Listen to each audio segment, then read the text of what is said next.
Hey guys, welcome to a different kind of video. It's not really a video I've ever done before, but I get asked a lot, just like a lot of other content creators, how we come up with builds, how we, like choose where we're going to build, that, so on, so forth kind of thing. And I just wanted to give a little bit of insight into how I personally, now this is just me, obviously, there's going to be people that disagree, people that agree, people that kind of agree, kind of disagree, whatever. It doesn't matter. This is my opinion. This is how I do things. And so you can take from this, some inspiration or some ideas or just some general kind of help, I guess. This is basically just me talking about how I find inspiration or how I choose a place to build. So generally what happens, and this is the Hermitcraft Season 7 seed, as you can see, this is how it was when I found it. I wanted to do, when we started talking about Season 7, I decided I wanted to do some kind of post-apocalyptic type thing, but I wanted like an area that suited it. And so that's where my search began. I didn't know what kind of area I was going to find or what kind of area I was looking for or whatever. And so I was just kind of cruising around on the Season 7 seed before the season started, as we do. And I found this area and immediately, ideas just started popping. As you can see, this area is like, if you don't get inspired by this, then I honestly don't know what to tell you. So where it began is obviously that. That is what spawned everything that is my base today. I started there and then kind of just worked my way down. I saw that, this was floating up here. And I was like, that would make an awesome kind of like floating base thing. And then I worked down. So then, I was looking at these. I was like, is there something I could do with that? Could I incorporate that somehow? Maybe I make a giant pillar kind of thing. But then as I started looking and realized that there's a big hole here. So what could have happened is that was once there. And then I thought, well, what would that look like? And where would things go? Where, what would the landscape of the area look like if it was a post-apocalyptic type area? Obviously, this is not very conducive for a city. This is not the landscape that you would build a city on. At least not as is.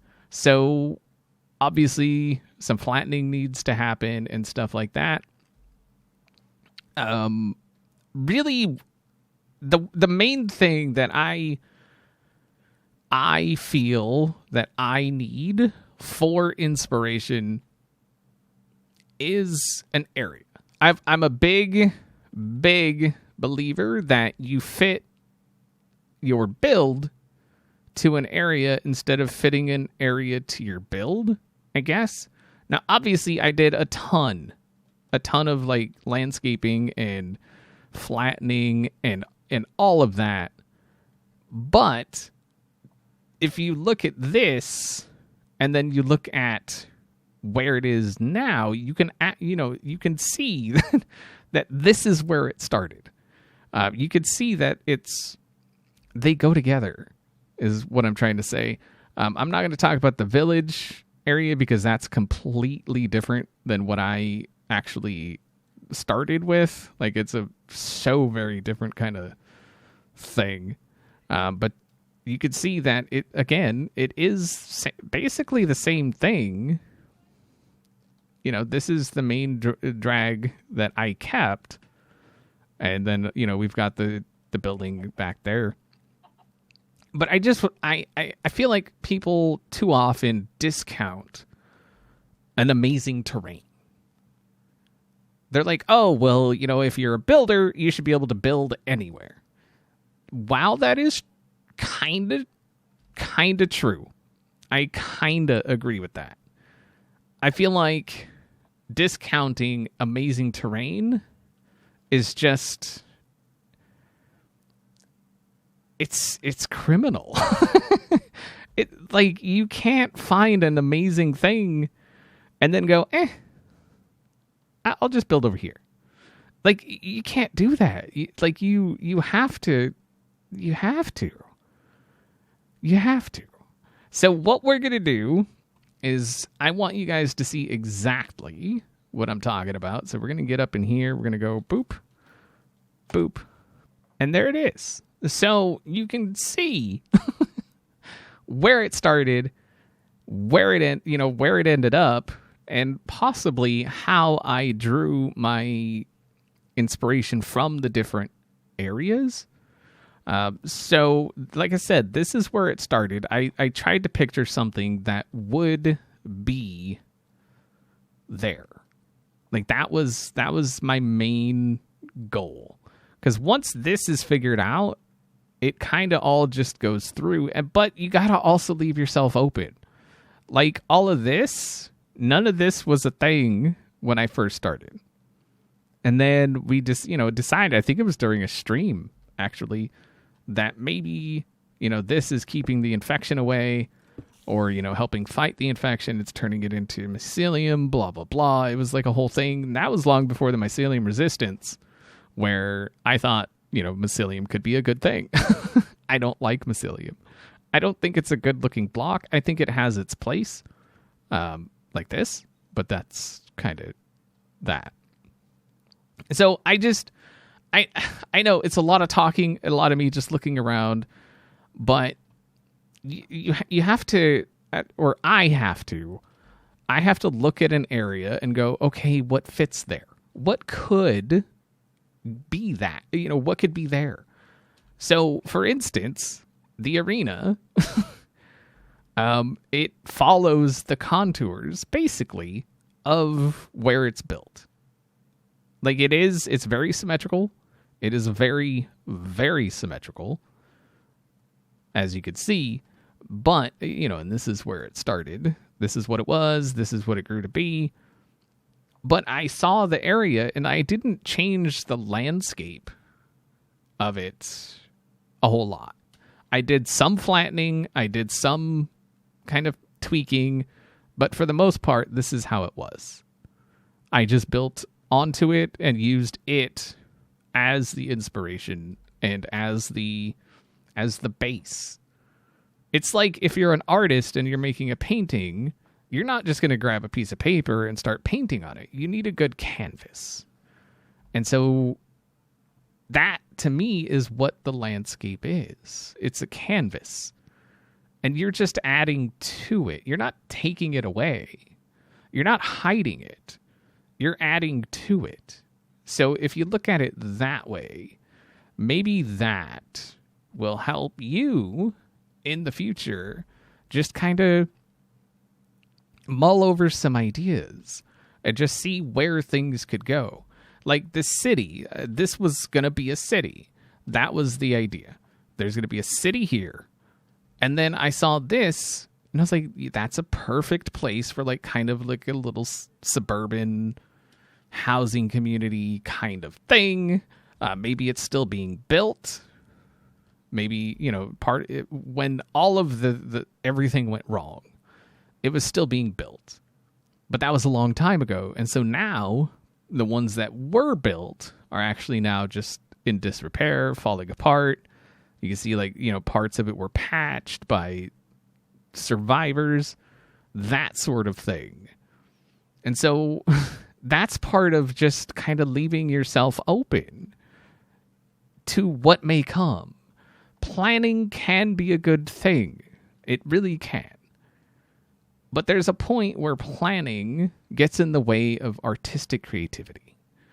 Because you just gotta, you kind of have to see where something takes you. And there's been several comments that have inspired me to just do this video. Lots of comments or lots of questions asking, how do you come up with what you're going to build? How did you get that idea? How did, all that kind of thing. And you can see this is actually like a kind of an old copy of the world. But that's kind of how I do it. I don't know if I've explained it very well. I'm very, very passionate about how I do what I do. I'm very passionate about it. I think a great canvas can only make for a great piece of art. Am I saying this is a piece of art? To me, it is. You may see it differently. I think this is art. This is me expressing myself in an object, which is basically, that's art. Art is an expression of yourself. So find inspiration outside of you, but also find inspiration inside of you. Put yourself into your work. That's about all I can say. Hopefully this has helped. If this has helped even one person, maybe look at things a little bit different and become a little more inspired to just wing it, or look at things in maybe a little bit different light that they didn't think of before, then this video is completely worth it.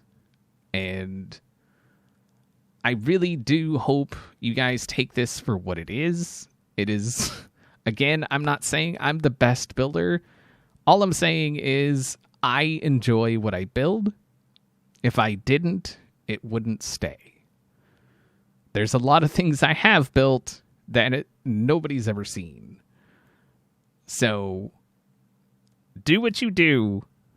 Do it how you would do it. Make no apologies for the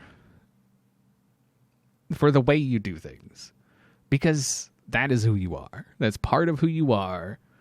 There's nobody else like you. Be yourself. Love your faces. Hopefully you guys enjoyed the video, and I'll see y'all next time.